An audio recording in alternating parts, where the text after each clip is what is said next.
Welcome back. चलिए start करते हैं आज के सिलेबस को या बोलो तो आज के पार्ट को। बट उससे पहले कुछ छोटे से रिवीजन, कुछ कॉन्सेप्चुअल पॉइंट जो लास्ट क्लास में हम लोगों ने पढ़ा है। तो आपके सामने कुछ छोटे छोटे क्वेश्चन हैं, पर छोटे छोटे मत समझो, ये सारे मेंस में पूछे जाने वाले क्वेश्चन हैं। मैंने फिल इन द ब्लैंक्स का पार्ट बनाया है इसे। तो पहला का जवाब, wave number is equal to 109677 1 by n, sorry, 1 by 2 square minus 1 by n square centimeter inverse is for dash lines. Spectral lines. Spectral lines के लिए तो है ही, पर कौन सा? Sir, visible lines. Visible lines. Very good. It's Balmer series line, है ना? Balmer series line. बेटा नाम बताना अपना। Sir, MD मिनाल. मिनाल, very good. ये क्वेश्चन एक अच्छी क्वेश्चन है और सोच के बता। मेंस में पूछी हुई क्वेश्चन, सॉरी मेंस नहीं, नीट में आया हुआ है क्वेश्चन। सोच के एकदम आराम से सोचना है। 1 मिनट टाइम ले लो, चाहो तो 1 मिनट नहीं 30 सेकंड टाइम दूंगा। इलेक्ट्रॉनिक ट्रांजिशन मतलब इलेक्ट्रॉन की मूवमेंट हो रही है, कहां से कहां? दूसरे घर से पहला घर।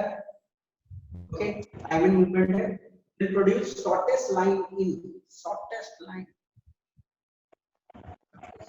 line किसमें मिलेगी, कौन से एलिमेंट में? और मैं हिंट दूं थोड़ा सा हिंट देता हूं।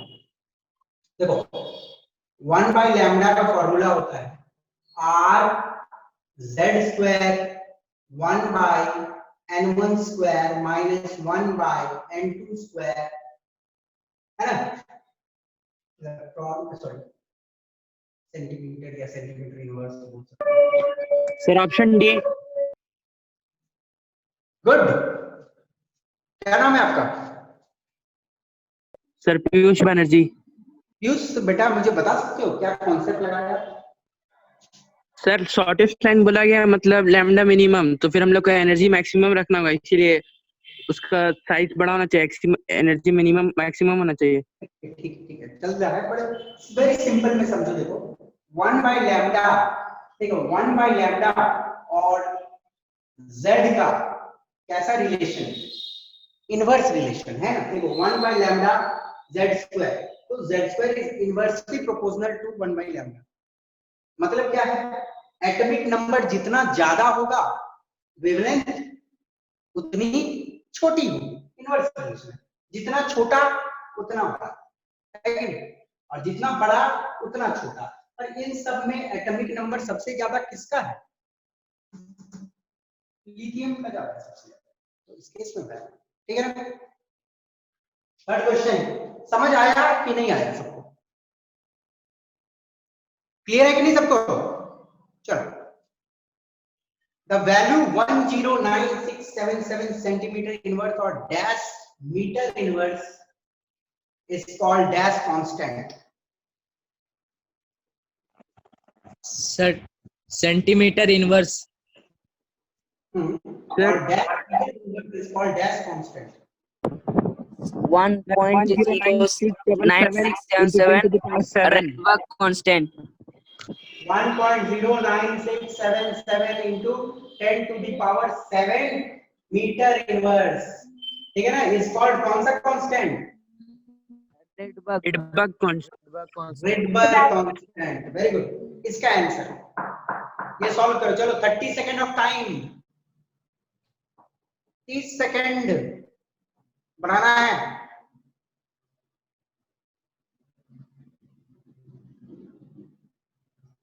Quick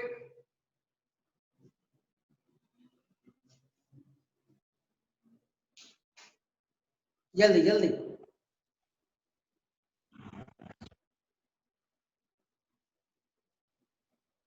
sir, option 1.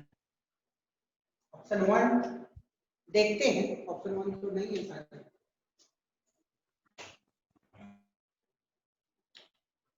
सॉल्व करना पड़ेगा इसको। ऑप्शन 1 नहीं है तो नहीं।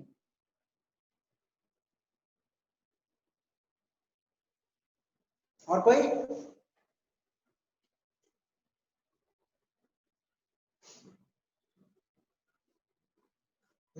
Lambda is given 16 by 15 r, 16 by 15 r, तो फॉर्मूला आपके पास 1 by लैम्डा का होता है, तो 1 by लैम्डा क्या हो जाएगा 15 r by 16, तो 15 r by 16, this is lambda, this is 1 by lambda, ठीक है ना, फॉर्मूला होती है ना 1 by lambda is equal to, तो 1 by लैम्डा मतलब ये लैम्डा है, तो 1 by लैम्डा उल्टा हो जाएगा 15 r by 16 is equal to what r, ठीक है ना, r अब मान लेते हैं हाइड्रोजन है, यदि इसको मान ही लेते हैं हाइड्रोजन, लाइनमैन सीरीज दी है, hydrogen 1 by n1 square minus 1 by n2 square, lineman series है, तो लाइनमैन सीरीज है तो कौन से घर में जंप करेगा,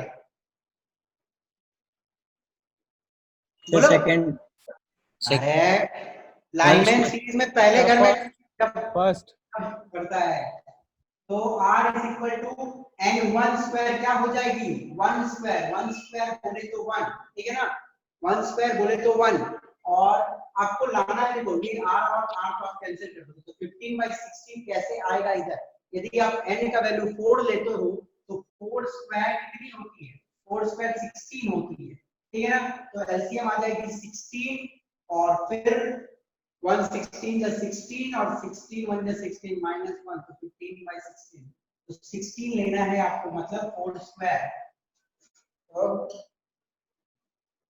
ये वाली ऑप्शन है कि नहीं, अंडरस्टूड, कोई दिक्कत, किसी को कोई दिक्कत समझने में, आई सपोज नहीं, बहुत सिंपल सा क्वेश्चन है, लैम्डा है तो 1 by लैम्डा वाला फार्मूला है 15 r by 16, ऊपर गया r z स्क्वायर में हाइड्रोजन मान रहा हूं 1 1 by 1 माइनस 1 by 16, 4 स्क्वायर 16 है ना, तो फिर 15 by 16 बराबर 15 by 16, तो 4 है, ठीक है, series of dash line in UV region, Lyman series, Lyman series,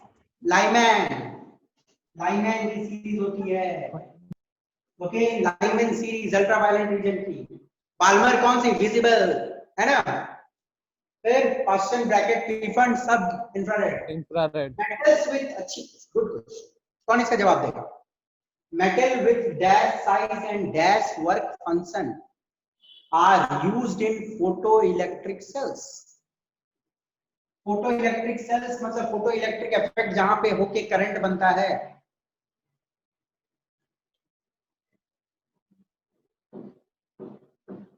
metals with dash size and dash work function, देखो फोटो इलेक्ट्रिक इफेक्ट में बेटा हमको क्या करना पड़ता है, इलेक्ट्रॉन को निकालना पड़ता है कि नहीं, और जब हमको इलेक्ट्रॉन को निकालना है तो साइज,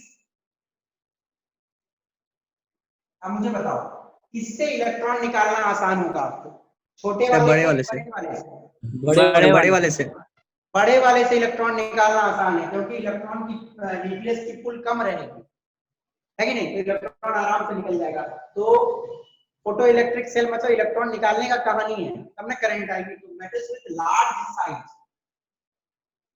साइज बड़ी होगी तो इलेक्ट्रॉन जल्दी निकलेगा, and dash work function, work function क्या है, minimum amount of energy required to remove an electron, तो with dash work function, high work function कि low work function, low work function, जितनी वर्क फंक्शन कम होगी उतनी आसानी से इलेक्ट्रॉन निकलेगी, तो and low work function are used in photo electric cells, good question, ये इसका आंसर है, ठीक है ना, caesium shows maximum photo electric effect, why, caesium shows maximum photo electric effect, why, sir उसका एटॉमिक साइज ज्यादा है, यस, यदि आप ग्रुप 1 देखोगे, यदि ग्रुप 1 देखोगे तो क्या है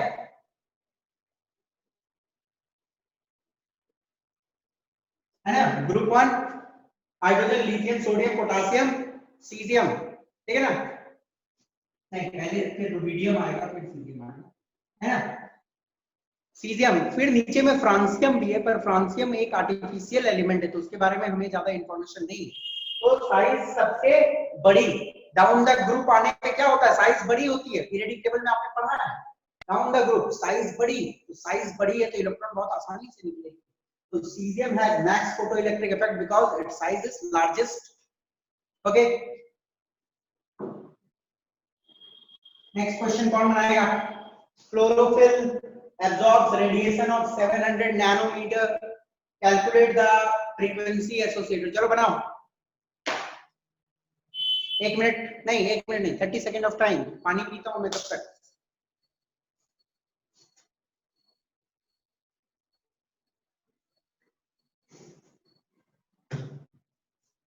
वेरी इजी, जल्दी बनाना है।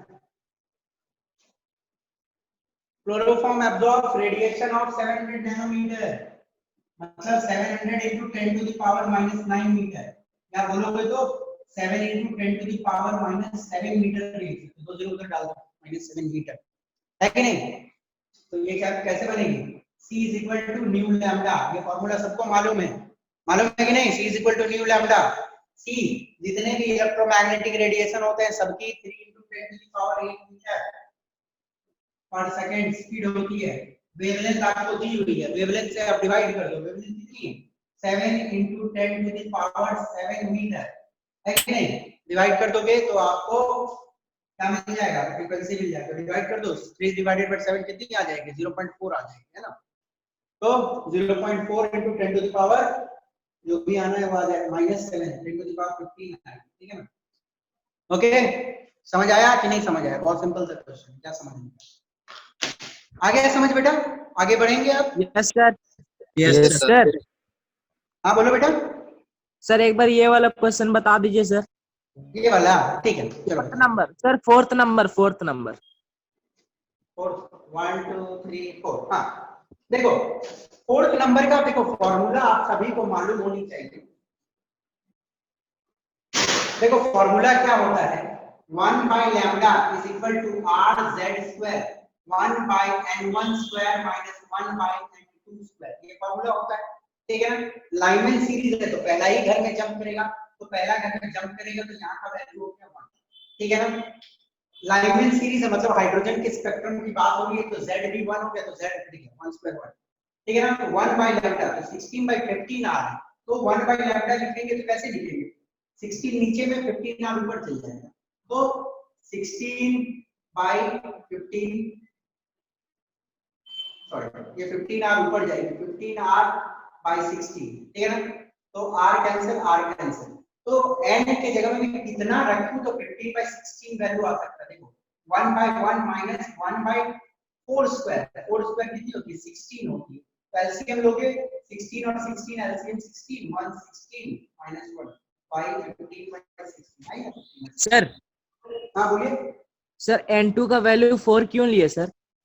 काहे कि फोर्थ घर से फर्स्ट घर में जंप कर रहा है तभी ये वैल्यू आएगी। ओ ठीक है सर, थैंक यू सर। ठीक है बेटा, समझ आ गई? यस सर, यस क्या बात है, जंप करता तब ना आता है। यस सर, ठीक है। ठीक है बेटा,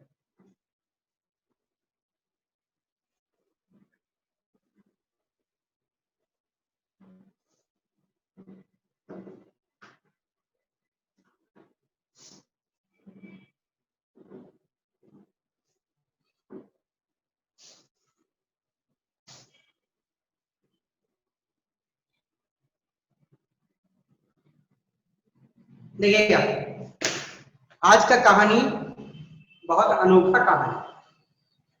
आज जो हम लोग देखने वाले, थोड़ा सा मैं पानी पी लेता हूँ तब बताऊंगा आपको, काहे कि लंबा चौड़ा भाषण देना पड़ेगा इसमें और आप भी कान लगा के सुनोगे। पानी पीना है तो 30 सेकंड ब्रेक ले लो, पानी पी लो, कान लगा के सुनना है, आराम से एक भी वर्ड मिस नहीं करना है इसमें, ठीक है?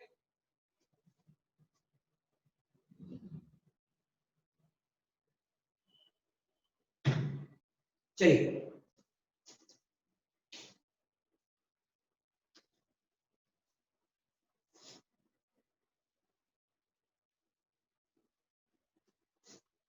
आज की कहानी में एंटर करने से पहले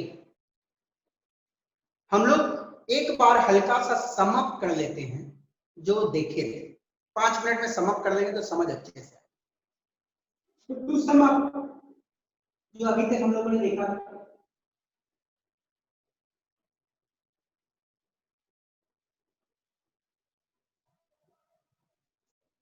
नील बोर्ड ने कुछ स्टडीज की थी, कुछ चीजों के बारे में पढ़ाई की थी, तब अपने मॉडल को दिया। तो पहला वो चीज जो हम लोगों ने देखा था दैट इज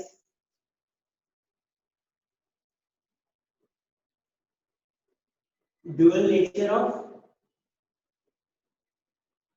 electromagnetic radiation, है ना। ये हम लोगों ने देखा कि इलेक्ट्रोमैग्नेटिक रेडिएशन जो होती है उनकी ड्यूअल नेचर होती है। कौन कौन सी नेचर होती है? That is dash and dash. कौन कौन से नेचर होते हैं? Wave and particle. Wave and particle nature, ठीक है ना।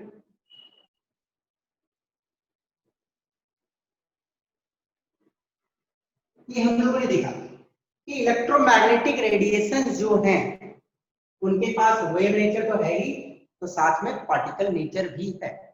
ओके, अब ये बोलने का मतलब ये है कि एक इलेक्ट्रोमैग्नेटिक रेडिएशन जो होती है उसके पास ये दोनों नेचर साइमल्टेनियसली होती है, ये दोनों नेचर साथ में होती है। इसका मतलब ये नहीं है कि वेव नेचर उसके पास दिख रहा है तो पार्टिकल नेचर नहीं है उसके पास पार्टिकल नेचर भी है, पर पार्टिकल नेचर थोड़ा दब गया है और ज्यादा डोमिनेटिंग है वेव नेचर, और जो ज्यादा डोमिनेटिंग होती है वही दिखती है कि नहीं। इसकी कहानी यदि ऐसे समझोगे आप कि सपोज करो कि ये 1 रुपए का सिक्का है, ठीक है ना, ये 1 रुपए का सिक्का है। तो 1 रुपए का सिक्का में हेड होता है और टेल होता है, ठीक है ना। तो अभी आपको कौन सी फेस दिख रही है? से टेल। टेल ठीक है ना। अब इसका टेल दिख रहा है तो इसका मतलब ये नहीं है कि इसके पास हेड नहीं है। इसके पास हेड होगा कि नहीं होगा? होगा सर। होगा। पीछे है ना, हेड कहाँ है? पीछे है। एक पर्टिकुलर कंडीशन में, एक पर्टिकुलर सर्कमस्टेंसेस में आप एक कॉइन का हमेशा एक ही चेहरा देख सकते हैं। कभी भी ऐसा हो सकता है कि कॉइन का दोनों चेहरा आप देख लो एक बार में? नहीं, कभी भी ऐसा नहीं। कॉइन का एक पर्टिकुलर एंगल से आप हमेशा एक ही चेहरा देख सकते हो और दूसरा चेहरा जो है दब जाता है। ओके, तो बोलने का मतलब क्या है, जैसे इस कॉइन का टेल वाला प्रॉपर्टी विजिबल है एक पर्टिकुलर कंडीशन में और हेड भी इसके पास है, पर हेड वाला प्रॉपर्टी इसका दब गया इस एंगल से। Okay, the same thing is with electromagnetic radiation. कुछ केसेस में या कुछ फिनोमिनन में वेव नेचर ज्यादा दिखती है और कुछ फिनोमिनन में पार्टिकल नेचर ज्यादा दिखती है। तो चलो हम लोग देखते हैं कि वेव नेचर हम लोगों को ज्यादा कहां-कहां दिखा था और पार्टिकल नेचर कहां-कहां दिखा था, सबको मालूम होगा। When लाइट भी एक इलेक्ट्रोमैग्नेटिक रेडिएशन है। When light interacts with matter,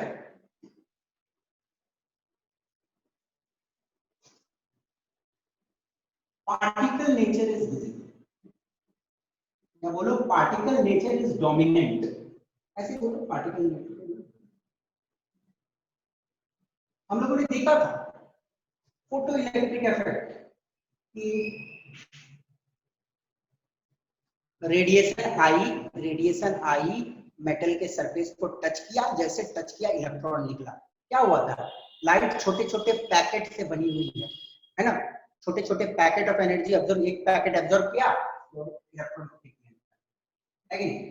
तो यहाँ पे जब लाइट, ध्यान से सुनो, जब लाइट मैटर को टच करता है तब पार्टिकल नेचर ज्यादा डोमिनेंट है ना, जैसे फोटो इलेक्ट्रिक इफेक्ट, और आप बोल सकते हो black body radiation.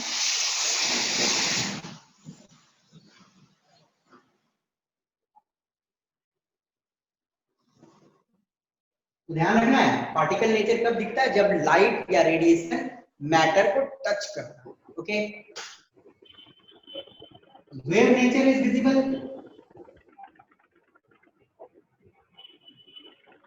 When radiation propagates। बोलने का मतलब क्या है? नेचर जब प्रोपोगेट करती है मतलब जब ट्रैवल करती है, जब वेव ट्रेवल करती है तब उसका वेव नेचर दिखता है। ट्रेवल करती है हम लोगों ने देखा था, जैसे कि एक छोटा सा ओपनिंग था और इधर से यदि वेव्स जा रही थी तो सेमी सर्कुलर पैटर्न बनते। ये कौन सा इफेक्ट था? डिफ्रैक्शन। हाँ, डिफ्रैक्शन। ये जो सेमी सर्कुलर वेव्स बन रहे हैं, तो वेव को तो आप वेवी नेचर से एक्सप्लेन कर सकते हो। डिफ्रैक्शन और इंटरफेरेंस जैसे प्रॉपर्टी को हम लोगों ने वेव नेचर से एक्सप्लेन किया। तो वेव नेचर कब विजिबल होती है? जब वेव चलती है। देखो चल रहा है ना, आगे बढ़ रहा है ना, किसी छोटे से ओपनिंग से पास हो रहा है, तब जाके ऐसे सेमी सर्कुलर पैटर्न बनता है। तो जब वेव चलेगी, जो बच्चा पिछले क्लास या 2-3 क्लास पहले एब्सेंट होंगे वो डिफ्रैक्शन नहीं समझ पाएंगे, बट दिमाग लगाने की कोई जरूरत नहीं है अभी, बस सिंपल समझ लो कि जब वेव चलती है, जब वेव आगे बढ़ता है, ट्रेवल करता है, तब उसकी वेव नेचर दिखती है। मतलब सिंपल बोलने का, रेडिएशन जब ट्रेवल करेगी तब उसकी वेव नेचर। तो दिमाग में एकदम क्लियर रखना है कि इलेक्ट्रोमैग्नेटिक रेडिएशन का हम लोगों ने ड्यूअल नेचर पढ़ा, और ड्यूअल नेचर में ये देखा है कि दोनों नेचर एक साथ उसके पास प्रेजेंट होते हैं, पर एक पर्टिकुलर सर्कमस्टेंसेस में कोई ज्यादा डोमिनेंट हो जाता है। तो पार्टिकल नेचर कब ज्यादा डोमिनेंट होगा? जब रेडिएशन मैटर को टच करेगा। और वेव नेचर कब ज्यादा डोमिनेंट होगा इलेक्ट्रोमैग्नेटिक रेडिएशन का? जब इलेक्ट्रोमैग्नेटिक रेडिएशन ट्रैवल किया। ठीक है ना? दूसरा चीज हम लोगों ने ये देखा था कि atomic spectra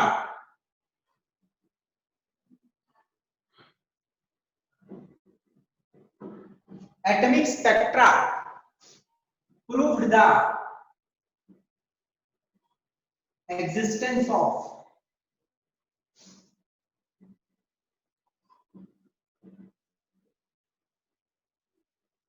definite energy level. तो ये हम लोग लास्ट ही क्लास में देखे थे कि एटॉमिक स्पेक्ट्रा जो होती है, उन्होंने क्या प्रूव किया कि जो डेफिनेट लाइंस आते हैं एटॉमिक स्पेक्ट्रा में, उससे हम लोगों को ये प्रूव मिला कि डेफिनेट एनर्जी लेवल होती है एटम, है कि नहीं? ये हमें पता चला था। और नील बोर्ड ने इन सबको तो यूज किया था अपने मॉडल में। उन्होंने बोला था ना कि एटम में डेफिनेट एनर्जी लेवल होती है। एटम में जब इलेक्ट्रॉन जंप करेगी तो वो एनर्जी एब्जॉर्ब करेगी, फिर जंप करेगी एक लेवल से दूसरा लेवल। तो इन सब को लगा के नील बोर ने अपना मॉडल बनाया था। बट हमें मालूम है कि नील बोर की मॉडल फेल हो गई। ओके, और क्यों फेल हुई थी हम लोग आने वाले जो मॉडल है उसमें देखेंगे। तो नील बोर ने तो अपना मॉडल दे दिया ये सारे चीज की पढ़ाई करके, बट नील बोर की मॉडल फेल हो गई थी और फेलियर्स हम लोगों ने देखा। एक्चुअल कहानी ये है कि साइंस में बहुत सारी डेवलपमेंट हुई 1920 तक, 1920 तक की बात हो रही, बट ये 1913 में जब तक ने नील बोर ने अपना मॉडल दिया, 1913 तक साइंस में बहुत डेवलपमेंट हुई थी और बहुत सारे मॉडल आए थे। थॉमसन की मॉडल आई थी, रदरफोर्ड की मॉडल आई थी, बोर की भी मॉडल आई थी 1930 में। और अल्टीमेटली थॉमसन का मॉडल भी फेल हुआ था, रदरफोर्ड का भी मॉडल फेल हुआ था, और नील बोर की भी मॉडल फेल हुई। ओके, द एक्सपेक्टेड मॉडल, जो साइंस अभी एक्सेप्ट करता है जिस मॉडल को, that is quantum mechanical model. अब हम लोग आगे बढ़ेंगे उस मॉडल के ओर जिसे साइंस आज एक्सेप्ट करता है। ठीक है ना? तो चलो हम लोग उस मॉडल की ओर आगे बढ़ते हैं, पर साथ में बोर के मॉडल के कॉन्सेप्ट को दिमाग में रखना, क्योंकि आगे वाले मॉडल ही बोर के मॉडल को गलत किया। ओके, आई सपोज ये छोटी सी आइडिया आपके दिमाग में घुस गया होगा कि बोर की मॉडल बनने के पीछे dual nature of electromagnetic radiation और दूसरा एटॉमिक स्पेक्ट्रा की बहुत कंट्रीब्यूशन थी। ठीक है ना?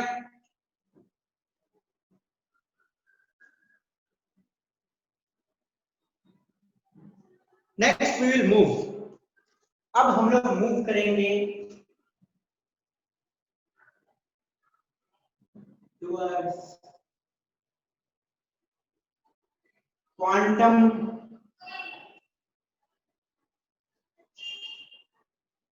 Mechanical model of an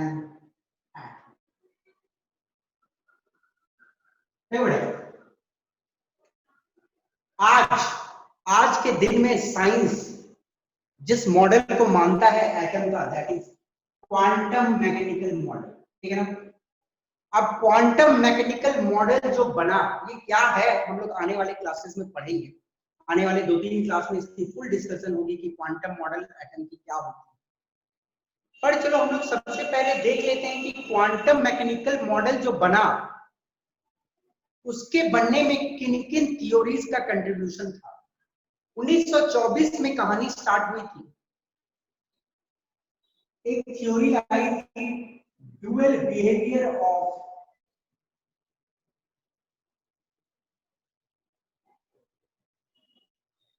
matter. 1924 में ये theory I dual behaviour of matter. ध्यान देना, हम लोगों ने पढ़ा था वो dual behaviour of electromagnetic radiation थी, लाइट है उसकी ड्यूअल बिहेवियर। ये दूसरी थ्योरी है dual behaviour of matter. Matter समझ रहे हो ना, जैसे ये कॉपी है ये मैटर है, ये पेन है ये मैटर है, आपकी जो मोबाइल है वो मैटर है, उसके पास ड्यूअल बिहेवियर, ठीक है ना। हम लोग देखेंगे, थोड़ा सा रुक जाओगे। तो कौन कौन थ्योरी मदद किया था क्वांटम मैकेनिकल मॉडल को डेवलप करने में। तो पहला थ्योरी था ड्यूअल बिहेवियर ऑफ मैटर, दूसरा थ्योरी था हाइसेनबर्ग अनसर्टेनिटी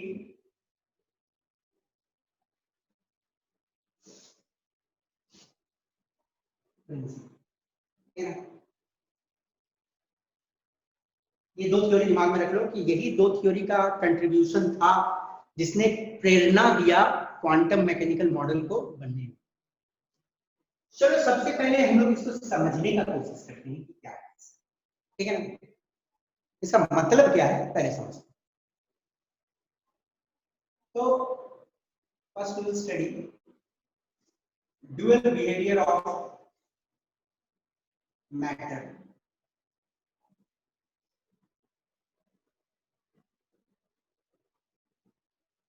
ये थ्योरी दिया गया था डी ब्रॉगली के द्वारा, Louis de Broglie.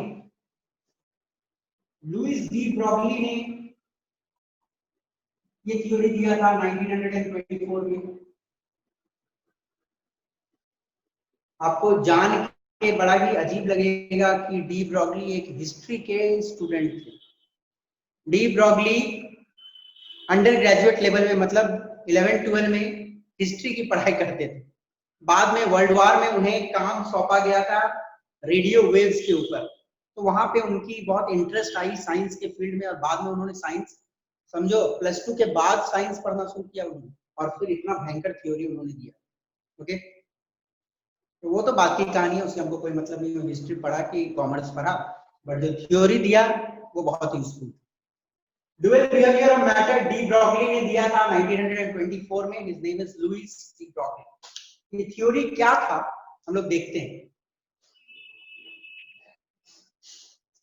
Einstein proposed, उससे पहले की बात में, थोड़ा सा पहले की बात हो, आइंस्टाइन प्रपोज्ड, ऐसे बोलो, Einstein said, suggested, Einstein suggested that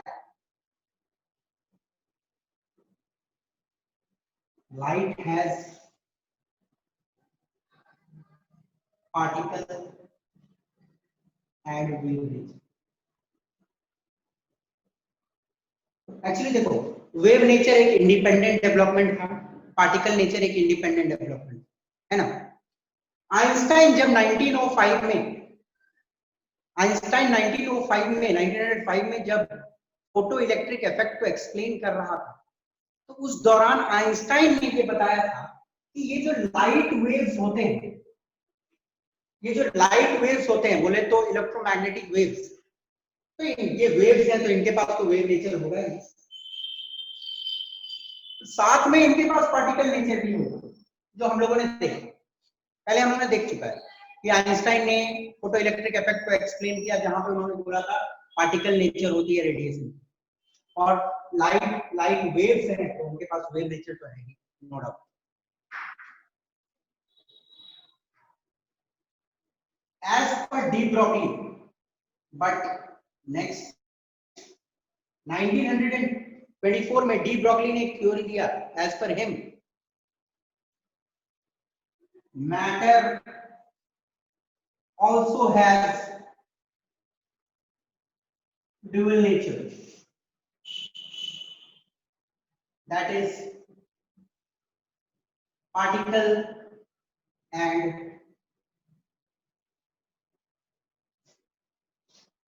wave nature. अब देखो ये अजीब सी बात है, डी ब्रॉगली ने क्या बोला, जो मैटर होते हैं, हर कुछ दुनिया के हर कुछ matter, anything that has mass and volume, कोई भी चीज जिसके पास मास एंड वॉल्यूम है उसके पास तो पार्टिकल नेचर होगा ही, सिंपल सी बात है, क्योंकि मैटर बने हुए हैं छोटे छोटे पार्टिकल्स, तो मैटर के पास पार्टिकल नेचर तो है ही, इसलिए तो कोई कहने की बात नहीं। बट साथ में मैटर के पास वेव नेचर भी है। लो डी ब्रॉगली ने बोल दिया कि मैटर तो पार्टिकल से बना ही हुआ है, छोटा छोटा पार्टिकल्स, तो पार्टिकल नेचर है ही इसके पास, बट साथ में इसके पास वेव नेचर भी, और वेव नेचर है तो कुछ वेवलेंथ होगा, है कि नहीं। तो उन्होंने एक फॉर्मूला दिया, lambda, lambda means wavelength is equal to h/mv। ये बहुत इंपॉर्टेंट फॉर्मूला है, ध्यान से देखना है इसको। लैम्डा बेसिकली क्या है, wavelength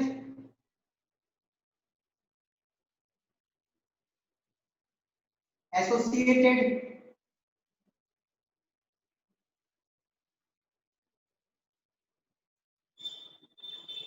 with the mass of m। कोई एक बॉडी है जिसका मास m है, कोई भी एक बॉडी जिसका मास m है और वो कुछ वेलोसिटी से चल रही है, ठीक है ना। एक बॉडी है जिसका मास है m और वो कुछ वेलोसिटी से ट्रेवल कर रही है, जब ट्रेवल करेगा तभी ना क्रेस्ट और ट्रफ आता है ना। ये वेवलेंथ, दिस इज वेवलेंथ, ठीक है ना। तो बोल क्या रहा है डी ब्रॉगली कि जब भी कोई एक पर्टिकुलर मास कुछ वेलोसिटी से ट्रेवल करेगा तो उसके पास कुछ वेवलेंथ, ओके।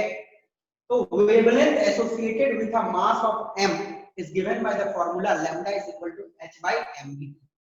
लैम्डा क्या होती है,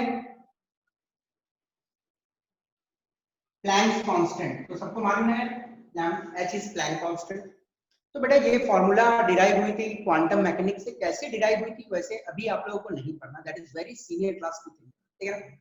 बस फिलहाल आप सिंपल इतना समझो कि डी ब्रॉगली ने बोला था कि मैटर के पास पार्टिकल नेचर तो है ही, नो डाउट पार्टिकल से बना हुआ है, बट उसके पास वेव नेचर भी है। वेव नेचर बोले तो उसके पास वेवलेंथ, एंड जो वेवलेंथ उसके पास है that is equal to Planck's constant divided by mass of the object फिर into v, the velocity with which it is travelling, okay. इस फार्मूला को एक दूसरे ढंग में भी लिखा जा सकता है, मास इनटू वेलोसिटी किसका फार्मूला होता है, कोई मुझे बताएगा क्या?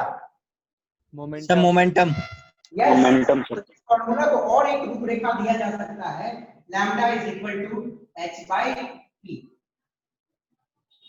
ठीक है ना।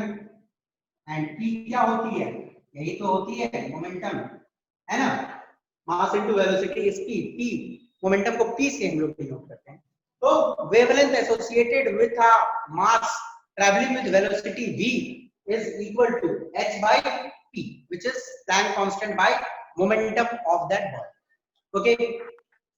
तो ये फॉर्मूला उन्होंने दिया। अब चलो ये देखते हैं ये फॉर्मूला को हम लोग कैसे इन सिंपल समझ सकते। देखो क्वांटम मैकेनिक्स से तो आप अभी क्वांटम मैकेनिक्स समझ ही नहीं पाओगे, पर इन सिंपल ये फॉर्मूला कैसे आ सकती है मैं आपको दिखा दूं।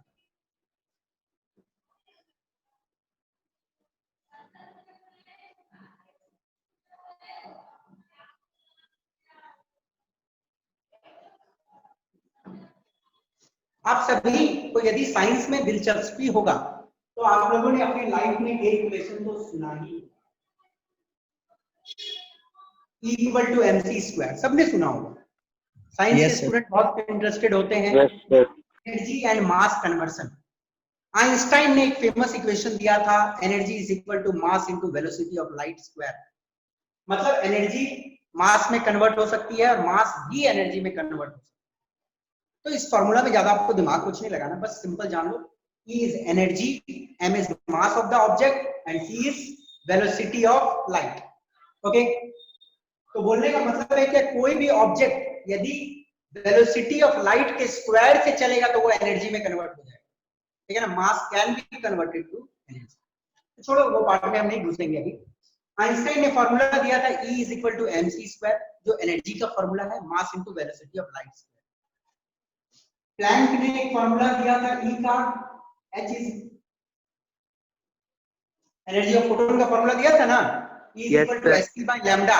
प्लैंक ने ये फॉर्मूला दिया था, मैक्स प्लैंक ने ये फॉर्मूला। तो इसको मैं 1 मानता हूं, इसको मैं 2 मानता हूं और 1 और 2 को इक्वेट कर देता हूं, ठीक है ना। 1 और 2 को इक्वेट करूंगा तो mc square is equal to hc by lambda, ठीक है ना। ओके, तो वेवलेंथ का मैं यहां से यदि फॉर्मूला निकालूं तो ये मैं काट सकता हूं, स्क्वायर है तो c स्क्वायर और c कट जाएगी, ठीक है ना। तो lambda is equal to h lambda को ऊपर भेज दिया, ठीक है ना, लैम्डा को ऊपर भेजा h by mc। तो देखो आइंस्टाइन के फॉर्मूला को और प्लैंक के फॉर्मूला को यदि कंबाइन कर दिया जाए तो कुछ ऐसा ही फॉर्मूला आता है, lambda is equal to h divided by mc। m is mass and c is velocity of electromagnetic radiation, पर v क्या होगा, velocity of कोई ऑब्जेक्ट। ओके, ये फॉर्मूला लगभग मिलता जुलता आया, इसी से डिराइव मान सकते हो, ऐसे डिराइव। तो lambda is equal to h by mc, this is lambda for electromagnetic radiation, ठीक है ना।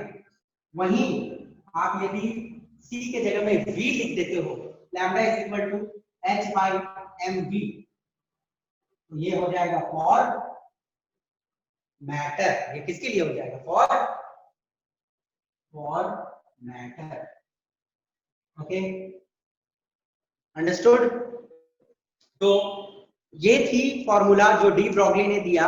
डी ब्रॉगली ने बोला कि मैटर के पास, हर मैटर के पास जैसे पार्टिकल नेचर है, साथ में उसके पास वेव नेचर भी होगी, और जो वेव नेचर से रिलेटेड वेवलेंथ होगा we can give by the formula wavelength is equal to Planck constant divided by mass into velocity with which it is moving.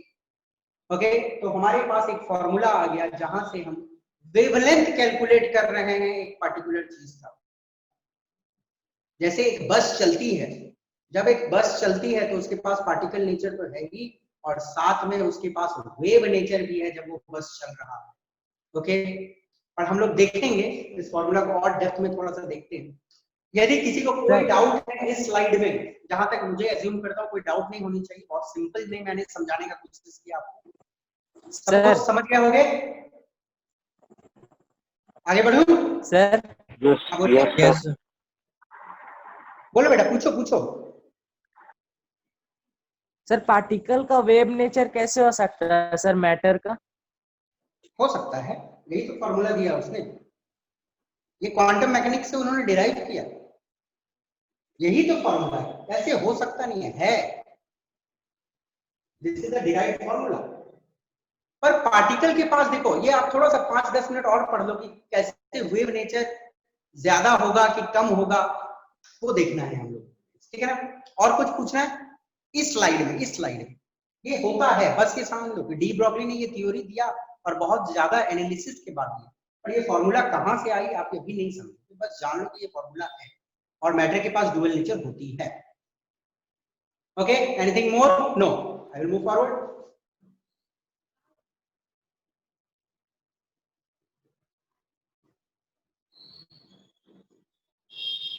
देखो, अब कहानी ये आई कि जिस प्रकार इलेक्ट्रोमैग्नेटिक रेडिएशन के पास वेव नेचर और पार्टिकल नेचर दोनों है, उसी प्रकार मैटर के पास पार्टिकल नेचर तो है ही और साथ में वेव नेचर भी। ओके, अब देखो ध्यान से समझो, इस चीज को समझने का कोशिश। ये जो फॉर्मूला है lambda is equal to h by M we,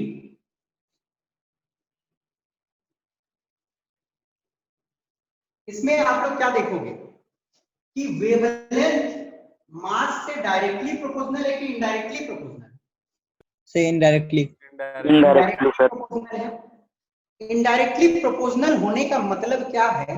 मास जितना ज्यादा होगा, मास जितना ज्यादा होगा उसके पास वेव नेचर कम होगा। उतनी कम हो। ओके, मास जितना ज्यादा होते चल जाएगा उसके पास वेवलेंथ बोलो वेव नेचर उतनी कम होते चल, ठीक है ना?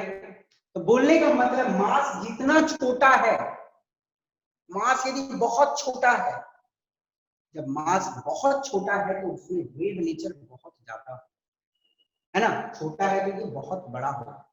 तो बोलने का मतलब ये है कि जो डी ब्रॉगली की प्रिंसिपल है छोटे मास वाले ऑब्जेक्ट में बहुत ज्यादा वैलिड है। जो मास छोटे होते हैं, सब atomic particles, electron, proton, neutron, है ना? अब मोशन में तो इलेक्ट्रॉन ही रहता है, प्रोटॉन तो मोशन में नहीं है। इलेक्ट्रॉन मोशन में रहता है, ओके, और मोशन में है और उसकी मास बहुत कम है, और मोशन में है तो वेव नेचर तो होगा ही, और साथ में मास भी बहुत कम है तो उसके पास वेव नेचर बहुत ज्यादा हो गया, ठीक है ना? तो ये जो फॉर्मूला है lambda is equal to h by M v, it is for significant for microscopic bodies। देखो हम लोग देखेंगे कुछ न्यूमेरिकल बनाएंगे ना, तो वहां पे आपको ये आइडिया पूरी क्लियर हो जाएगी। It is significant for microscopic body. Significant मतलब कि ये वैलिड है और बहुत ज्यादा इंपॉर्टेंट। इट इज वैलिड कहां पे? माइक्रोस्कोपिक बॉडीज के केस में। माइक्रोस्कोपिक बॉडीज मतलब जो छोटे होते हैं, जिनके मास बहुत कम होते हैं, एंड नेग्लिजिबल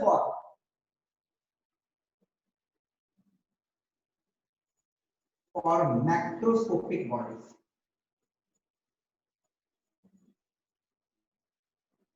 देखो मैक्रोस्कोपिक बॉडीज बोलने का मतलब है कि यदि बॉडी का मास को आप बढ़ा देते हो, यदि मास बॉडी की बढ़ती चली जाती है, तो जो ये वेव नेचर है इतनी कम हो जाती है कि हम लोग उसको नेग्लेक्ट करते हैं। तो इसलिए आपको एक मूविंग बस में वेव नेचर नहीं दिखता, बट इलेक्ट्रॉन बहुत छोटा है, उसकी मास बहुत कम है, इसलिए उसमें वेव नेचर आपको सिग्निफिकेंट रूप में दिखेगा, बहुत ज्यादा दिखेगा। तो हम लोग कुछ न्यूमेरिकल के तहत इसको समझने का कोशिश करें, ठीक है? तो ये बात तो समझ आ गई आप लोगों को, डी ब्रॉगली की जो डुअल बिहेवियर ऑफ मैटर है वो वैलिड है, या वैलिड मत बोलो, मतलब कि सिग्निफिकेंट है, ज्यादा उसकी इफेक्ट दिखती है इसमें छोटे ऑब्जेक्ट जैसे इलेक्ट्रॉन में, और बड़े बॉडीज में ये इफेक्ट नेग्लिजिबल हो जाती है, बहुत कम डोमिनेटिंग हो जाती है, बहुत कम डोमिनेटिंग, इतना कम डोमिनेटिंग कि हम उसको नेग्लेक्ट कर सकते हैं। तो मैं दो न्यूमेरिकल आपके साथ डील करूंगा जिससे कि आइडिया पूरी क्लियर हो जाएगी आपकी कि डी ब्रॉगली का प्रिंसिपल कहां कहां वैलिड हो सकता है, मतलब कहां कहां ज्यादा डोमिनेटिंग है। एक न्यूमेरिकल मैं आपके सामने सबसे पहले डील करने वाला हूं। सपोज करो एक मास ऑफ बॉल, एक बॉल है, उसकी मास दी गई है मात्र 0.1 kg, ठीक है ना? एक बॉल है, उसकी मास है 0.1 kg, उसकी वेलोसिटी है 10 मीटर पर सेकेंड, और मैं आपको बोल रहा हूं कि आप उसका वेवलेंथ कैलकुलेट करो। आई सपोज सब कैलकुलेट कर सकते हो, कैलकुलेट करके जल्दी मुझे बताना। Mass of the ball 0.1 kg, velocity 10 metre per second, आपको लैम्डा निकालने बोला है, सिंपल फॉर्मूला भी डाला है, ठीक है ना? वेवलेंथ कितनी है? Wavelength is equal to h by mv। h is 6.626 into 10 to the power minus 34 joule second, है ना? Got it? Divided by mass, mass कितना है? 0.1 kg, तो 0.1 kg, और मूव करिए कितनी वेलोसिटी से? 10 मीटर पर सेकंड, ठीक है ना। तो 0.1 इंटू 10 करोगे तो 1 ही हो जाएगी, है ना। 0.1 इंटू 10 करोगे तो 1 होती है, एक्चुअली ये 1 होती है, तो ये पूरी कहानी तो खत्म हो गई। और आपकी लैम्डा जो आ जाएगी नेक्स्ट, ओके। अब मैं बता देता हूँ एक छोटा सा चीज, जूल जो होता है इट्स केजी मीटर स्क्वायर। देखो आप लोगों को यूनिट काटने में दिक्कत ना हो, KG metre square second minus 2, ये जूल होता है, ओके। अब कैसे आई यदि जानना चाहते हो तो ये भी बता देता हूं। देखो work is equal to force into displacement. Work क्या होता है, फोर्स इनटू डिस्प्लेसमेंट होता है ना, work done is equal to force into displacement.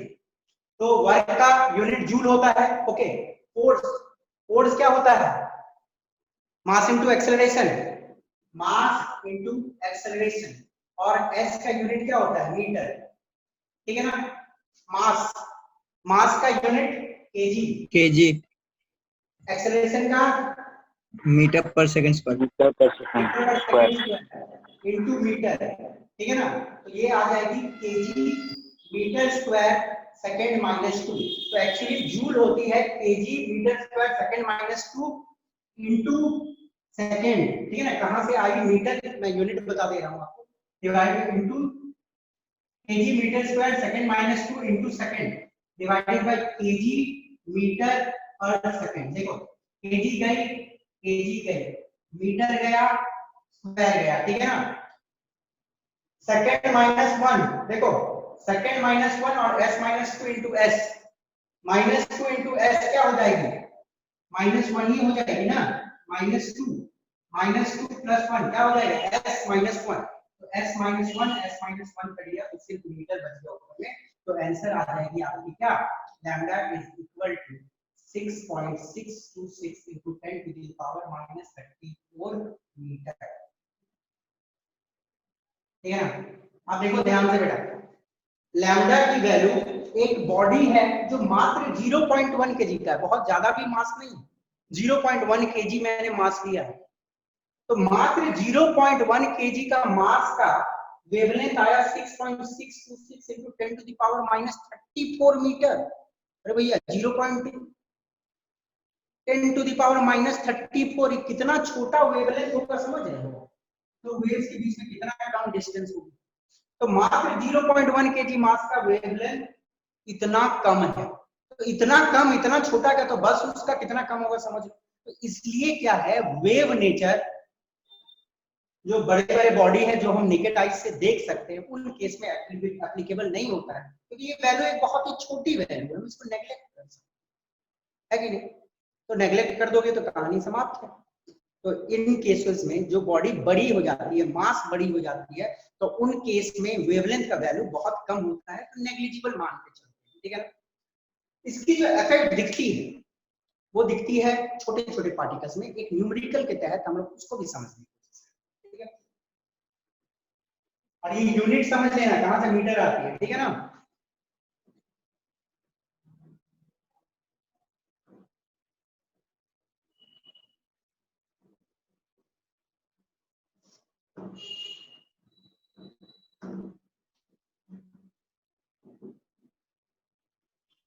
एक दूसरा न्यूमेरिकल करने से पहले तो हम लोगों को ये बात तो कहानी समझ आ गई कि यदि साइज काफी बड़ा है, काफी बड़ा क्या मतलब 0.1 केजी बहुत कम ही मास है।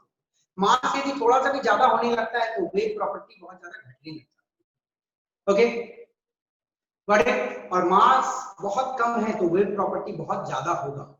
तो हम लोग को देखेंगे एक न्यूमेरिकल में, बट उससे पहले एक छोटा सा डेरिवेशन आपको मैं दिखाना चाहता हूँ जिससे आपको न्यूमेरिकल्स बनाने में बहुत मदद मिलेगी, डी प्रॉब्लम।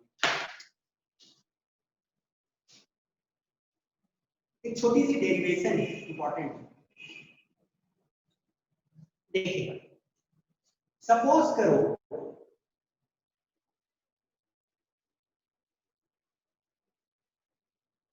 ये एक पॉजिटिव टर्मिनल है, ये एक नेगेटिव टर्मिनल है, ठीक है ना। मैं बीच में एक इलेक्ट्रॉन रख दिया और इसके बीच में कुछ पोटेंशियल डिफरेंस है V, ठीक है। जब ये पोटेंशियल अप्लाई कर दिया जाएगा, ठीक है ना, तो ये जो इलेक्ट्रॉन है, ये इलेक्ट्रॉन है, ठीक है ना, ये किधर भागेगा, सर पॉजिटिव की तरफ। यस इलेक्ट्रॉन पॉजिटिव प्लेट की तरफ भागेगा क्योंकि इलेक्ट्रॉन में चार्ज नेगेटिव होती है और पॉजिटिव टर्मिनल की ओर इलेक्ट्रॉन भागेगा। ओके, जब इलेक्ट्रॉन भागेगा तो उसमें कुछ मोशन आएगी और मोशन के तहत जो एनर्जी होती है उस एनर्जी को हम लोग क्या बोलते हैं? अरे मोशन के तहत जो एनर्जी होती है उस sir kinetic energy. Kinetic energy. तो इलेक्ट्रॉन जब पॉजिटिव प्लेट की तरफ भागेगा तो इसमें कुछ काइनेटिक एनर्जी की गेन होगी। तो जो गेनिंग काइनेटिक एनर्जी होती है it is equal to dash ton. Gaining kinetic energy is equal to dash ton. पढ़े हो कि नहीं पढ़े? सबको मालूम होगा ये, मालूम है कि नहीं? Yes sir. Kinetic energy, gain in kinetic energy is equal to work done. Junior class में पढ़े हो आप, ठीक है? और यहाँ पे क्या हो रही है? चार्ज की मूवमेंट हो रही है।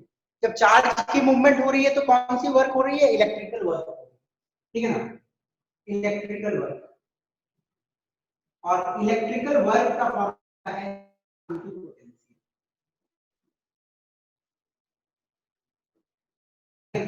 इलेक्ट्रिकल वर्क का फॉर्मूला होता है चार्ज। चार्ज कितने का है और पोटेंशियल कितनी है, ठीक है ना? तो यहाँ पे हो जाएगी E इंटू वी। तो काइनेटिक एनर्जी का फॉर्मूला आप सभी को मालूम है, half mv square is equal to work done. कौन सी वर्क हो रही है? इलेक्ट्रिकल वर्क हो रही है। तो इलेक्ट्रिकल वर्क हो गया चार्ज इंटू पोटेंशियल। ओके, ठीक है? अब मैं इस फॉर्मूला को डिराइव कर रहा हूँ कुछ इंपॉर्टेंट जो आईआईटीज में क्वेश्चन पूछे जाते हैं उसके लिए कि आपकी क्वेश्चन जल्दी बने। ओके, नेक्स्ट मैं क्या करूंगा बेटा? बोथ साइड को मैं डिवाइड मल्टीप्लाई करूंगा। Both side multiply by 2m। Both side को मैं 2m से मल्टीप्लाई कर देता हूं, ठीक है? तो 2m into half mv square, ठीक है? 2 गया 2 गया is equal to 2m ev, ठीक है? 2m से इधर भी मल्टीप्लाई कर दिया 2m ev। तो इधर कितनी आ गई? m square v square, m square v square is equal to 2m ev, ठीक है? m स्क्वायर v स्क्वायर को क्या लिख सकते हैं? p square momentum square. Yes sir. हाँ, mv का होल स्क्वायर। तो p स्क्वायर मोमेंटम का square is equal to 2m ev, या momentum is equal to root over 2m ev, है ना? Momentum will be equal to twice into mass of the object into charge into v is potential. v velocity मत लेना, v potential, ठीक है ना? v is potential. Understood? अब देखो, as per de Broglie, as per de Broglie lambda is equal to h by p। कोई दिक्कत नहीं? डी ब्रॉगली ने बोला था कि wavelength associated with the mass moving with velocity v is equal to h by p, है कि नहीं? तो lambda is equal to h by p के जगह में मैं क्या डाल सकता हूं? रूट 2 ओए, किसका माइक ऑन है? p के जगह में मैं डाल सकता हूं रूट ओवर 2m ev, है ना? 2m ev p के जगह में डाल दिया। ओके, अब मैं क्या कर सकता हूं? और ev, e into v क्या होती है? Kinetic energy root over 2m into kinetic energy कर सकता हूं, है ना? Lambda is equal to h root over 2m kinetic energy. तो ये भी एक फॉर्मूला आ गया। देखो, ये फॉर्मूला मैं इसलिए अभी बताया हूं क्योंकि कभी कभार क्या होता है, क्वेश्चन में काइनेटिक एनर्जी दे दी जाती है और आपको लैम्डा निकालने बोला जाता है, ठीक है? तो एक्चुअली दिक्कत होता है, फंसते हैं बच्चे, काइनेटिक एनर्जी से पहले वेलोसिटी निकालेंगे फिर बनाते हैं उनको। तो ये फॉर्मूला यदि आप याद रखोगे, यदि ये फॉर्मूला आपको याद रहता है या रिवाइज कर लोगे एक दो बार, तो काइनेटिक एनर्जी दी रहेगी तो आप डायरेक्ट लैम्डा निकाल सकते हैं, है कि नहीं? नहीं तो आपको क्या करना पड़ेगा? पहले काइनेटिक एनर्जी से वेलोसिटी निकालो तभी आपकी मोमेंटम निकलेगी, मास इनटू वेलोसिटी, तब जाके लैम्डा। ओके, वैसे इस फार्मूला को डायरेक्ट यूज कर सकते हैं। तो ये तो एक फार्मूला हो गया आपके सामने। अब इस फार्मूला का एप्लीकेशन मैं एक न्यूमेरिकल में करूंगा छोटा सा, समझ गए? किसी को कोई दिक्कत नहीं होनी चाहिए फार्मूला समझने में। और बेटा ये वाला फार्मूला सिर्फ वैलिड है ये फॉर इलेक्ट्रॉन। ध्यान से देखो, यदि इलेक्ट्रॉन नहीं रहेंगे तो ये फार्मूला क्या हो जाएगा, lambda is equal to h root over 2m qv। ध्यान रखो, qv मतलब कोई और चार्ज होगा, यहाँ पे सिर्फ इलेक्ट्रॉन है तब E चार्ज है, यदि कोई और चीज होगा तो उसका Q चार्ज होगा, तो मैं लिखूंगा root over 2m qv। Okay, understood, got it. और इस फॉर्मूला को आप थोड़ा सा और छोटा कर सकते हो यदि चाहो तो। मैं आपको एक बात और एक बता देता हूँ, आपको काम आ जाएगी ये चीज, कि यदि इलेक्ट्रॉन है, देखो H क्या है, प्लैंक्स कांस्टेंट है, H is Planck constant, mass of electron is also constant, charge of electron is also constant, सिर्फ जो V है ये potential, this is what potential difference है कि नहीं, ये जो पोटेंशियल डिफरेंस है सिर्फ यही वेरिएबल है यहाँ पे। अब बाकी सब H Planck constant, 2 is also constant, mass is also constant, electron की charge of electron is also constant, तो सारे के वैल्यू डाल दोगे तो आपको आती है 12.3 divided by root v angstrom. ये डायरेक्ट फार्मूला का भी इस्तेमाल कर सकते हो, बट सिर्फ इलेक्ट्रॉन के लिए वैलिड है, for electron only, for electron only. ठीक है ना बेटा, ये फार्मूला सिर्फ इलेक्ट्रॉन के लिए वैलिड है, अंडरस्टूड। और कोई दूसरे केस में मत लगा देना, this root v is potential difference, understood. तो यदि आपको क्वेश्चन में कुछ मतलब देखो ये आईआईटी मेंस में या एडवांस में ऐसे क्वेश्चन पूछे जाते हैं कि आपको दे देगा कि एक इलेक्ट्रॉन है उसको कुछ पोटेंशियल डिफरेंस में एक्सेलरेट किया गया, तो वेवलेंथ एसोसिएटेड विद इट, तो डायरेक्ट आप फार्मूला लगा सकते हो, wavelength is equal to 12.3 root v, जो पोटेंशियल डिफरेंस देगा उसका आप रूट कर दो और एंगस्ट्रॉम में निकलेगी, एंगस्ट्रॉम समझ रहे हो, 10 टू द पावर -10 में निकलेगी मीटर। तो ये डायरेक्ट फार्मूला यूज करके इलेक्ट्रॉन का आप वेवलेंथ निकाल सकते हो, बट कोई और चार्ज होगा तो ये फार्मूला नहीं काम करेगा, ठीक है ना, गॉट इट। ओके, तो ये कुछ सिंपल डेरिवेटिव फार्मूलाज के जो आप यूज कर सकते हो। पहला मोमेंटम का root over 2mev, this is potential, okay. दूसरा lambda is equal to h root over 2mev, okay. और द मोस्ट इंपॉर्टेंट यदि इलेक्ट्रॉन है तो ये वाला फार्मूला लगा सकते हो वेवलेंथ निकालने का कोई पार्टिकल का जो इलेक्ट्रॉन है, ठीक है ना, सिर्फ इलेक्ट्रॉन, बाकी इलेक्ट्रॉन नहीं रहेगी, तो ये वाला formula lambda is equal to h by root over m root over 2m qv, ठीक है ना। तो ये फार्मूला का स्क्रीनशॉट ले लो या बना लेना, एक दो बार प्रैक्टिस करो, ठीक है।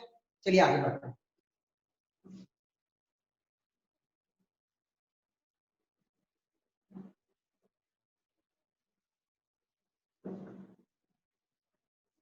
देखो बेटा ये फॉर्मूलाज बताने का पीछे सिर्फ और सिर्फ एक रीजन है कि आईआईटी जैसे एग्जाम में और नीट जैसे टॉप लेवल एग्जाम में टाइम की बहुत बड़ी महत्व होती है, ओके।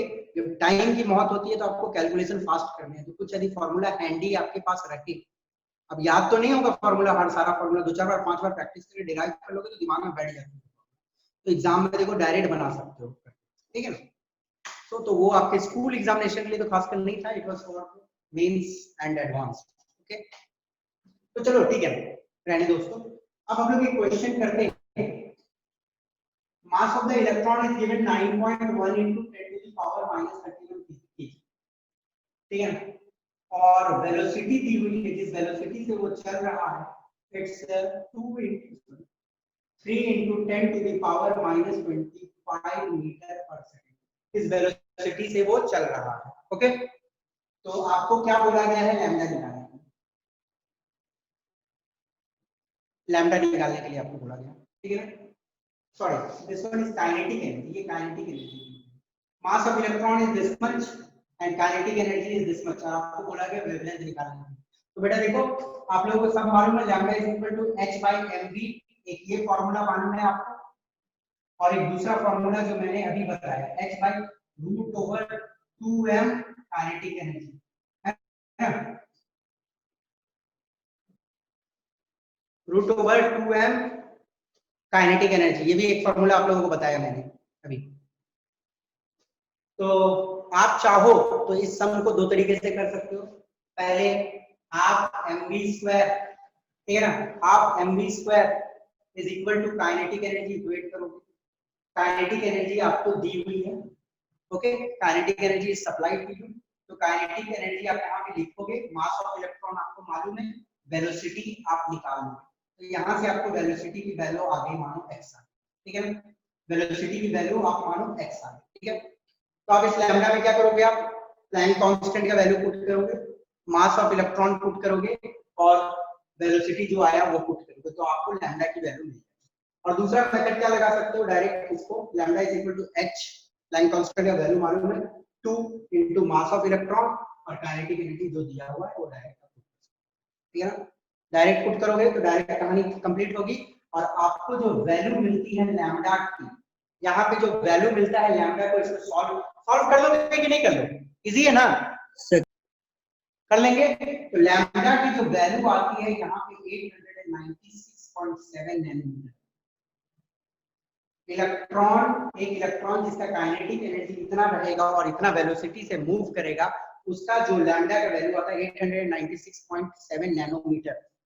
और आपको मालूम है इलेक्ट्रोमैग्नेटिक रेडिएशन जो भी होते हैं उनकी वेवलेंथ को तो हम लोग नैनोमीटर ही में मेजर करते थे ना। तो ये जो वैल्यू है इसको आप इग्नोर नहीं कर सकते। तो इलेक्ट्रॉन क्या है, एक पार्टिकल है, एक मैटर है कि नहीं, इलेक्ट्रॉन एक पार्टिकल, एक मैटर है, उसके पास जो वेवलेंथ की वैल्यू आ रही है नैनोमीटर्स में आ रही है, और इलेक्ट्रोमैग्नेटिक रेडिएशंस का हम लोग नैनोमीटर में मेजर करते हैं वेवलेंथ। तो कैसे इतनी नैनोमीटर को हम इग्नोर कर दें, नहीं ना कर सकते हैं। तो इलेक्ट्रॉन की मास देखो 9.1 into 10 to the power -31 kg, कितनी कम है, बहुत कम है।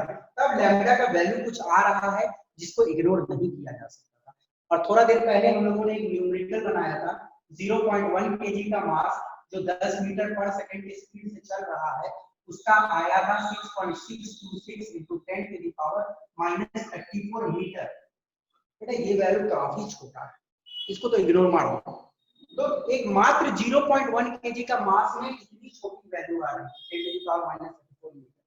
तो मास जैसे ही बढ़ा, ये वाला जो वेव प्रॉपर्टी है, वेवलेंथ, वो घटते चली जाती है और मास बहुत कम हो जाता है, तो वेवलेंथ नोटेबल होती है, जो एग्जांपल्स के थ्रू आपको क्लियर हो जाएगी।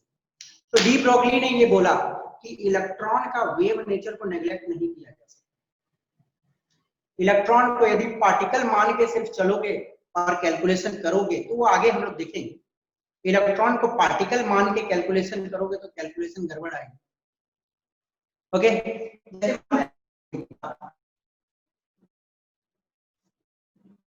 जैसे पार्टिकुलर बॉडी को, आप एक पार्टिकुलर बॉडी को फेंके, ठीक है ना, से आप फेंके हो और डिस्टेंस निकालना है कि कितना ट्रेवल किया है, तो आप लोग न्यूटन का फॉर्मूला लगाते हैं ना, S = ut + ½ at²।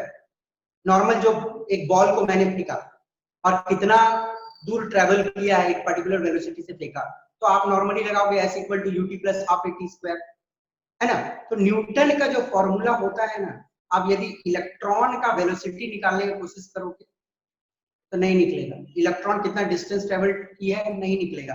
समझो सिंपल, देखो न्यूटन की जो फॉर्मूला है B = u + a, S = ut + ½ at² या b² = u² + 2as, ये सब हम लोग लगाते हैं ना नॉर्मल लाइफ में कैलकुलेट करने के लिए एक बॉडी का वेलोसिटी या कितना डिस्टेंस ट्रेवल की है या कितना एक्सेलरेशन से चल रहा है। तो ये सब फॉर्मूला यदि आप इलेक्ट्रॉन के केस में निकालने का कोशिश करते हो कि इलेक्ट्रॉन का वेलोसिटी मैं निकाल लेता हूं न्यूटन का फॉर्मूला लगा के, तो नहीं निकलती। तो एक्चुअली क्या हुआ था, न्यूटन का जो फॉर्मूला है वो फेल हो गया, वो इलेक्ट्रॉन का मास वास नहीं निकाल सकता है, वहां पे नहीं लगता है। न्यूटन का फॉर्मूला सिर्फ और सिर्फ लागू होती है बड़े बड़े ऑब्जेक्ट में, मैक्रोस्कोपिक ऑब्जेक्ट में। माइक्रोस्कोपिक ऑब्जेक्ट जिसकी साइज छोटी होती है उसकी आप वेलोसिटी या डिस्टेंस ट्रेवल्ड नहीं निकाल सकते हो यदि न्यूटन का फॉर्मूला लगाओ तो। समझे? तो जरूरत पड़ने लगा था एक ऐसा थ्योरी का, जरूरत पड़ने लगा था ऐसा थ्योरी का जो एक्सप्लेन कर पाए इलेक्ट्रॉन के मोशन को या इलेक्ट्रॉन के वेलोसिटी को कैलकुलेट कर पाए। तब आई थी क्वांटम मैकेनिक्स। वही तो क्वांटम मैकेनिक्स है जो इलेक्ट्रॉन की वेलोसिटी कैलकुलेट कर सकता है, या इलेक्ट्रॉन कितनी डिस्टेंस मतलब क्या कितनी वेलोसिटी से मूव कर रही है इत्यादि। क्वांटम मैकेनिक्स से हम लोग रफली कैलकुलेट कर सकते हैं, एग्जैक्टली रफली कैलकुलेट। ओके, तो चलो वो हम लोग बाद में देखेंगे। पर जो कहानी आई यहाँ पे कि इलेक्ट्रॉन के केस में इलेक्ट्रॉन को पार्टिकल पकड़ के यदि आप सिर्फ कैलकुलेशन करोगे तो काम नहीं चलेगा। तो इलेक्ट्रॉन में वेव की भी थ्योरी लगेगी और इलेक्ट्रॉन के पास वेव नेचर है जो काफी नोटेबल है। ओके, बाद में हम लोग देखेंगे कि क्वांटम मैकेनिक्स क्या होती है। पर फिलहाल इतना समझ लो कि यदि आप इलेक्ट्रॉन को सिर्फ पार्टिकल पकड़ के कैलकुलेशन करोगे तो आप फेल हो जाओगे, आप सही कैलकुलेशन नहीं कर पाओगे, गड़बड़ कैलकुलेशन। ओके, तो ये तो कहानी हुई डी ब्रॉगली की, जिसने वेरीफाई कर दिया और बता दिया कि वेव नेचर मैटर के पास होती है। मैटर के पास पार्टिकल नेचर तो है ही, पार्टिकल से बनी हुई है, और वेव नेचर भी है, और छोटे मास में काफी ज्यादा नोटेबल है। ओके, चलिए अब हम लोग आगे बढ़ते हैं। एक थ्योरी आई थी हाइसेनबर्ग अनसर्टेनिटी प्रिंसिपल। ओके, एक theory I Heisenberg uncertainty principal.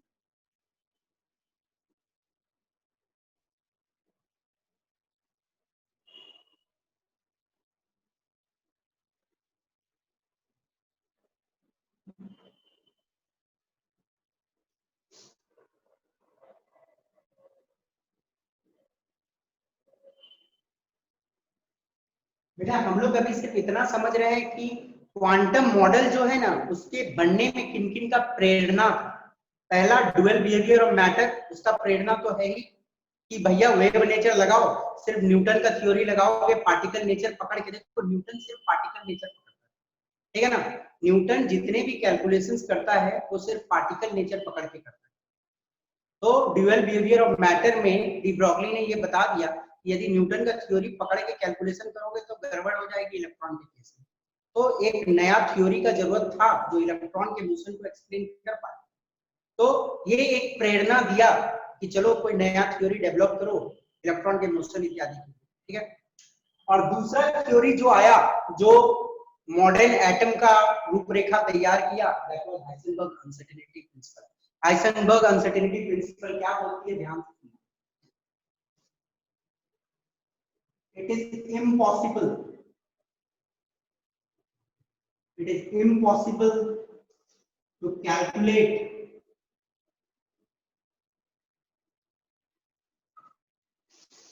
the exact it is impossible to simultaneously calculate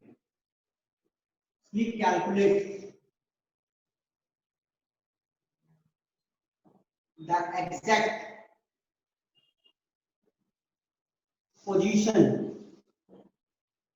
or momentum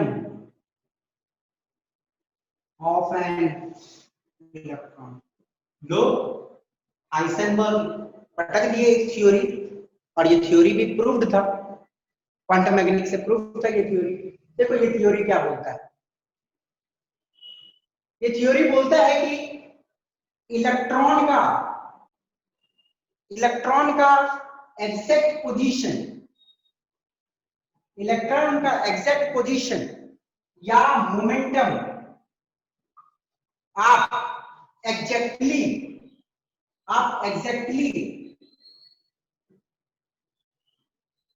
नहीं कैलकुलेट। बहुत सिंपल में उन्होंने बोल दिया। देखो मोमेंटम क्या होता है, momentum is equal to mass और velocity, mass into velocity. Momentum होती है मास इनटू वेलोसिटी। मास तो कांस्टेंट रहता है, मास चलो मास तो कैलकुलेटेड होती है इलेक्ट्रॉन की, कोई दिक्कत नहीं। हाइसेनबर्ग ने क्या बोला, ध्यान से सुनो। ये इम्पॉसिबल है, ये इम्पॉसिबल है कि आप एक साथ एग्जैक्ट पोजीशन और एग्जैक्ट वेलोसिटी एक इलेक्ट्रॉन का बता दो, आप कभी नहीं बता सकते।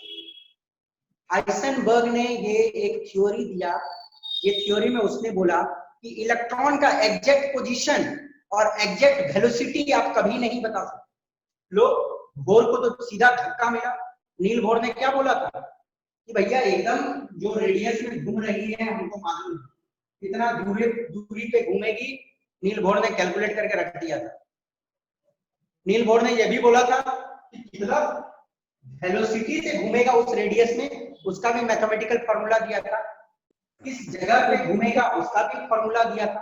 पर हाइसेनबर्ग तो बोल रहा है कि ये इम्पॉसिबल है कैलकुलेट करना।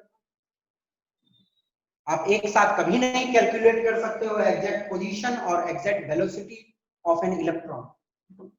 तो उस जमाने में, ये 1927 की बात, 1927 में उस जमाने में अलग अलग जो साइंटिस्ट थे उन्होंने बोला कि हो सकती है कि ये अभी मतलब हमारे पास मॉडर्न इक्विपमेंट नहीं है, हमारे पास मॉडर्न इक्विपमेंट नहीं है, मॉडर्न मशीन्स नहीं है, इसलिए हम लोग एग्जैक्ट पोजीशन और एग्जैक्ट वेलोसिटी नहीं कैलकुलेट कर सकते।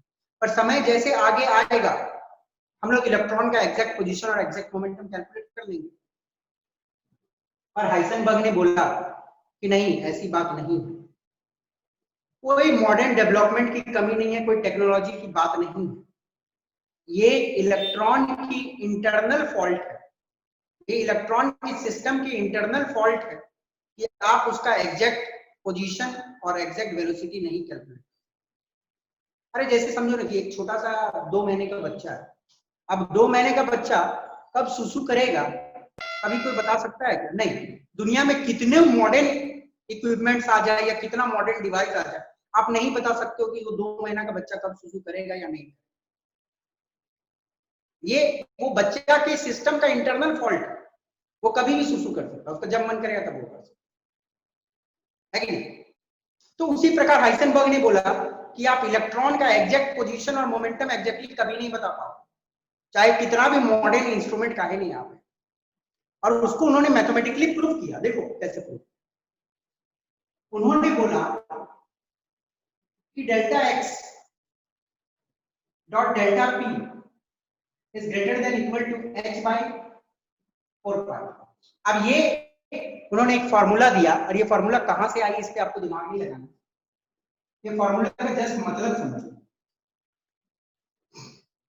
ये फॉर्मूला का मतलब क्या है? डेल्टा एक्स का मतलब है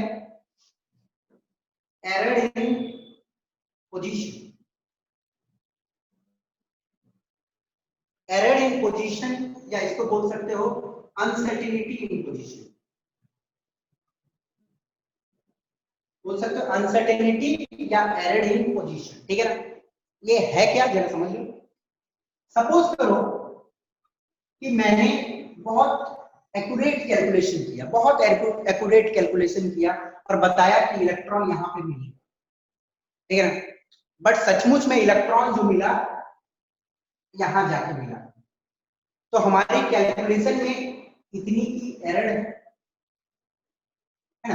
हम सोचे थे कैलकुलेशन करके कि इलेक्ट्रॉन यहां मिलेगा, पर इलेक्ट्रॉन मिला जाके यहां। तो ये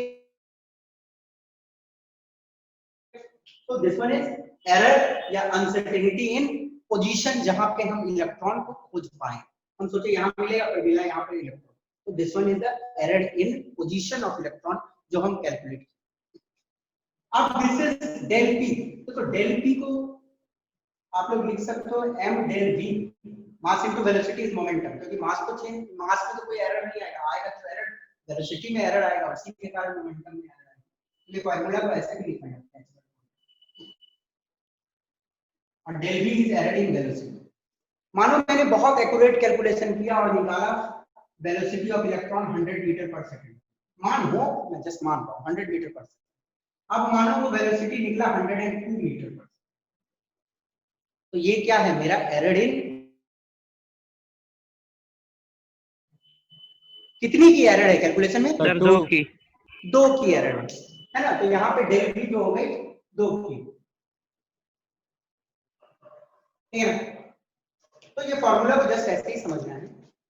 एरर इन पोजीशन मतलब मेरे कैलकुलेशन में जितना मिस्टेक आएगा that one into error in momentum, तो मोमेंटम के कैलकुलेशन में एरर आएगा that will be always greater than equal to h/4, ठीक है ना। ये कैलकुलेशन करके उन्होंने बहुत मैथ्स बनाया, बहुत क्वांटम मैकेनिक्स थी, वहां से ये फॉर्मूला आया।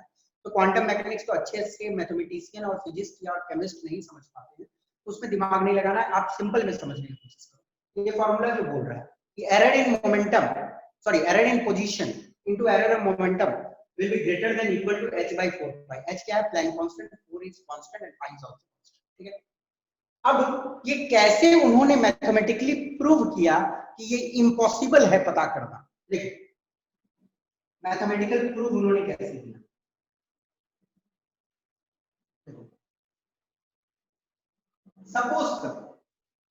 सपोज करो आप क्या कर रहे हो, आप कर रहे हो मोमेंटम को एग्जैक्टली मेजर करने की कोशिश करो, बहुत मेहनत करके बहुत कैलकुलेशन कर रहे हो, बहुत दिमाग लगा रहे हो, दुनिया का हर मैथ्स लगा दिए और एरर इन मोमेंटम को जीरो करने का कोशिश कर, ठीक है ना। एरर इन मोमेंटम को आप जीरो करने का कोशिश कर रहे हो, ठीक है ना। अब एरर इन मोमेंटम को आप जीरो कर रहे हो तो डेल्टा एक्स का वैल्यू क्या आएगा? डेल्टा एक्स मतलब error in position, delta x will be greater than equal to h/4 pi divided by del p. Del p को इधर ले जाएंगे नीचे, डेल पी नीचे जाएगी तब एरर इन पोजीशन मिलेगी, तो डेल पी को मैंने नीचे लिया है, okay. Del x is greater than equal to h/4 pi del p नीचे, ठीक है। अब मैं डेल पी जो एरर है, एरर इन मोमेंटम को मैं जीरो करने का कोशिश कर, अब एरर इन मोमेंटम को मैं मानो मैं जीरो करने का कोशिश कर रहा हूं, तो डिवाइडेड h डिवाइडेड बाय से क्या होगा? Delta greater equal 0। कोई भी चीज को आप जीरो से डिवाइड करोगे तो क्या आता है? 0 इंफिनिटी आती है। सर, कोई भी इंफिनिटी सर, डिवाइड करो तो इंफिनिटी, अनडिफाइंड, डिफाइंड नहीं है। तो यदि आप कोई भी चीज को आप जीरो से डिवाइड नहीं कर सकते हो बेटा, ओके। तो मोमेंटम के कैलकुलेशन में आप एरर को जीरो करना चाहते हो, यदि मोमेंटम के कैलकुलेशन में आप एरर को जीरो कर देते हो तो करो डिवाइडेड बाय जीरो, तो एरर इन पोजीशन क्या आ जाएगा? इंफिनिटी आ जाएगी। लो आप क्या किए, इसको एग्जैक्टली मेजर करने का कोशिश किया, एग्जैक्टली मेजर करने का कोशिश किया मतलब एरर इन मोमेंटम को जीरो करने का कोशिश किया। जब एरर इन मोमेंटम को जीरो करने का कोशिश किए तो एरर जो आपकी डिस्टेंस में है इलेक्ट्रॉन खोजने की, वो कितनी आ जाती है? अनंत आ जाती है। तो गड़बड़ वाली बात हो गई। और दूसरा, यदि आप चाहो पोजीशन को जीरो करने का, मतलब एरर इन पोजीशन मतलब इलेक्ट्रॉन को एग्जैक्टली मानो खोजिए, कोई पोजीशन पे बता दिए कि इलेक्ट्रॉन वहां मिला, तुम एरर इन तो एरर इन पोजीशन को जीरो करेंगे तो एरर इन मोमेंटम कितना आ जाएगा? जीरो से डिवाइड करो तो एरर इन मोमेंटम आ जाएगी आपकी। तो कोई भी दोनों को देखो, इम्पॉसिबल है ये कि साथ में आप एग्जैक्ट पोजीशन और एग्जैक्ट मोमेंटम पता कर लो, कभी नहीं कर सकते हो। एक को आप मिनिमाइज करने का कोशिश करोगे, एक एरर को आप कम करने का कोशिश करोगे, मतलब इलेक्ट्रॉन को आप मानो एग्जैक्टली बोल रहे हो कि यहाँ पे, यदि आप इलेक्ट्रॉन को एग्जैक्टली बोल रहे हो यहाँ पे, तो इसकी जो वेलोसिटी में एरर आ जा रहा है वो इनफाइनाइट एरर है। और यदि आप वेलोसिटी को करेक्टली कैलकुलेट कर रहे हो तो इलेक्ट्रॉन के पोजीशन को आप बता ही नहीं सकते।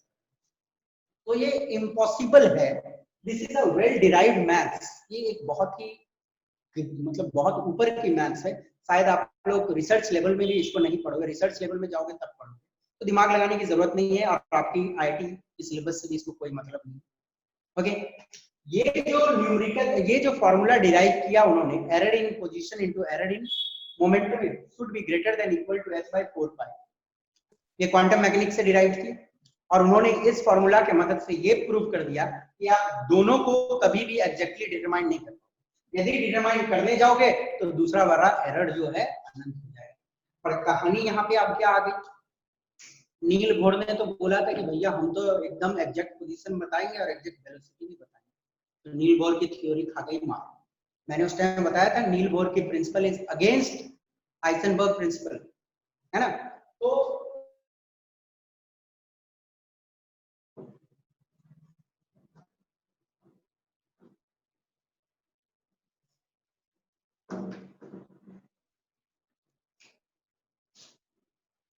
Heisenberg uncertainty, UC, uncertainty principle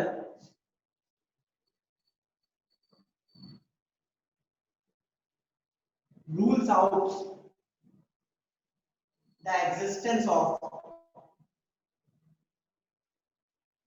definite energy level and similar property.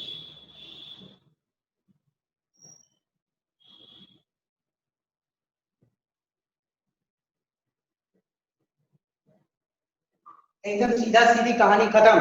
Heisenberg ने सीधा सीधी बोल दिया कि डेफिनेट एनर्जी, मतलब आप बोलो कि एकदम पक्का एनर्जी का पता कर लेंगे और कोई भी सिमिलर प्रॉपर्टी की पक्का वेलोसिटी का पता कर लेंगे, पक्का जगह का पता कर लेंगे कि इलेक्ट्रॉन कहाँ पे है, नहीं, कभी नहीं हो सकता है। तो हाइसेनबर्ग ने एग्जैक्ट जगह, जैसे ये एग्जैक्ट सेल है, ये प्रिंसिपल को उन्होंने गलत किया।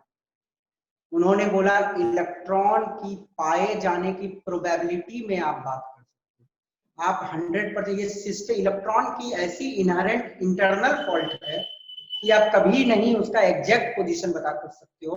आप प्रोबेबिलिटी में बात करोगे कि इलेक्ट्रॉन की यहाँ पाए जाने की चांस 70% है, 80% है, 90% है, ऐसी बात, ठीक है ना, समझ गए। तो Heisenberg uncertainty principle rules out the existence of definite energy level and similar property. कोई भी डेफिनेट कहानी नहीं है, ठीक है ना। तो उन्होंने इसके लिए और एक दिया था, del E dot del T is greater than equal to h by 4 pi, ठीक है ना, ये भी एक उन्होंने दिया था। अब ये क्या है उतना दिमाग नहीं लगाना, जैसे del x dot del P था greater than equal to h by 4 pi, this is error in और this is uncertainty in time।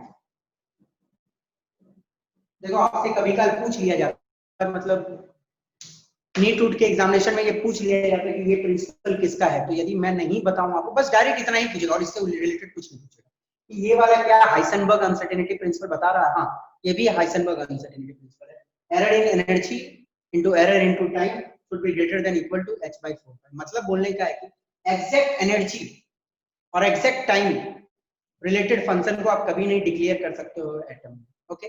बस इसके बारे में और ज्यादा कुछ नहीं, मतलब एग्जैक्ट वाली कहानी एटम में नहीं बात होगी कि इलेक्ट्रॉन एकदम डेफिनाइट के सेल एल सेल में घूम रहा है, वो कहानी खत्म, वैसी नहीं है। हम लोग प्रोबेबिलिटी में बात करेंगे। इलेक्ट्रॉन 100% खोज लेना नॉट पॉसिबल कोई जगह।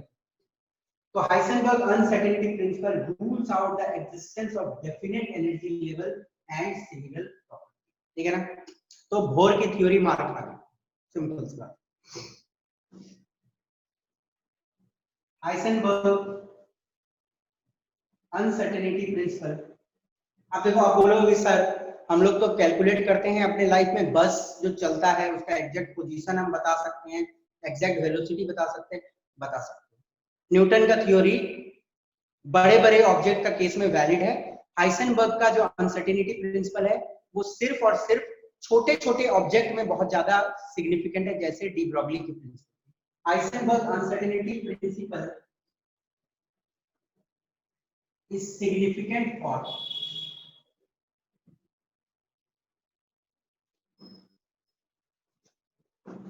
microscopic bodies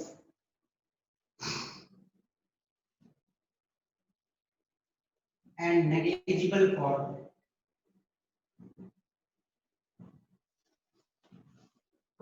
macroscopic object।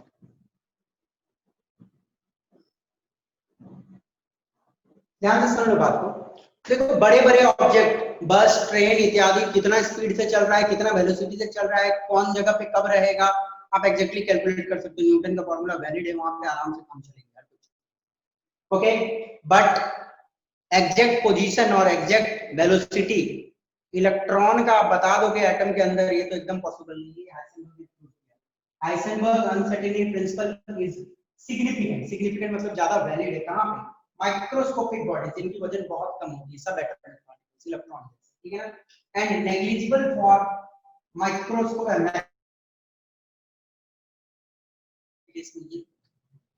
उतना सही नहीं है, बेकार, ठीक है ना।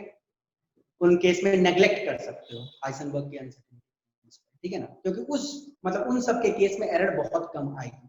तो आप काम कर सकते हो कि हाइसेनबर्ग अनसर्टेनिटी प्रिंसिपल से रिलेटेड जो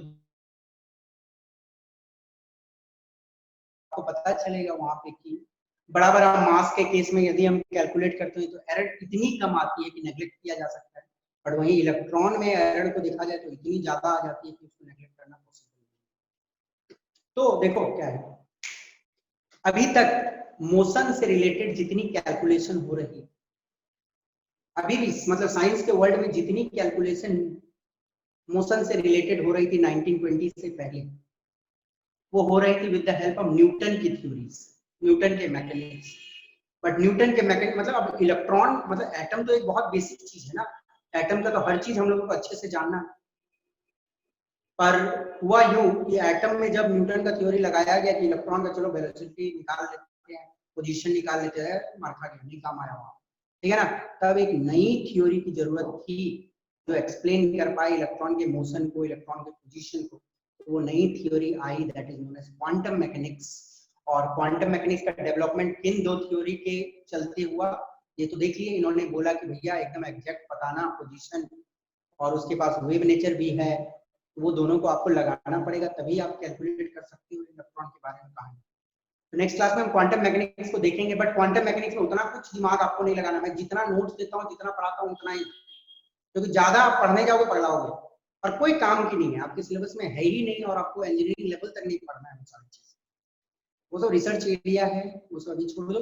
बट जितना मैं समझाया आज के क्लास में, मैं जो बताया शॉर्ट में बता रहा हूँ। क्वांटम मैकेनिकल मॉडल जो एटम का एक नया मॉडल है, जो पुराना आप लोगों ने पढ़े थे, डेफिनेट एनर्जी लेवल वैसी नहीं रहेगा, ओके, वो आएगा नेक्स्ट क्लास से हम लोगों को पढ़ना है। तो वो मॉडल के बनने में जो प्रेरणा दिया गया था, वो पहली प्रेरणा थी de Broglie, dual behaviour of matter, जहां पे उन्होंने बताया कि छोटे छोटे पार्टिकल जो होते हैं उसमें वेव नेचर है, वेवलेंथ है उसके पास, तो वो वाला कहानी लगाओगे तभी अच्छे से पता चलेगा इलेक्ट्रॉन के बारे में। और हाइसेनबर्ग ने बताया कि एग्जैक्ट पोजीशन और मोमेंटम बताओगे इलेक्ट्रॉन का, तो ये तो बिल्कुल गलत बात है। तो इनके भी थ्योरी को दिमाग में रख के इलेक्ट्रॉन से रिलेटेड कैलकुलेशन करना है, तभी एटम के अंदर का कहानी पता चल पाएगा, ओके। तो नेक्स्ट क्लास में हम लोग देखेंगे कि इनके थ्योरीज को दिमाग में रख के हम लोग इलेक्ट्रॉन के बारे में पता करने का कोशिश करेंगे, क्योंकि इलेक्ट्रॉन के बारे में जो पता किया गया अभी तक, वो सारी कहानी तो गलत हो गई है कि नहीं। तो अब हम लोग इलेक्ट्रॉन के बारे में पता करेंगे नेक्स्ट क्लास में, और देखेंगे कि इलेक्ट्रॉन के बारे में कैसे या एटम की मॉडल किस तरह तैयार हो सकते हैं, okay. So thank you for today. कुछ भी चीज पूछना है Thank you, sir. तो पूछ लेना। Thank you, sir. Thank you sir.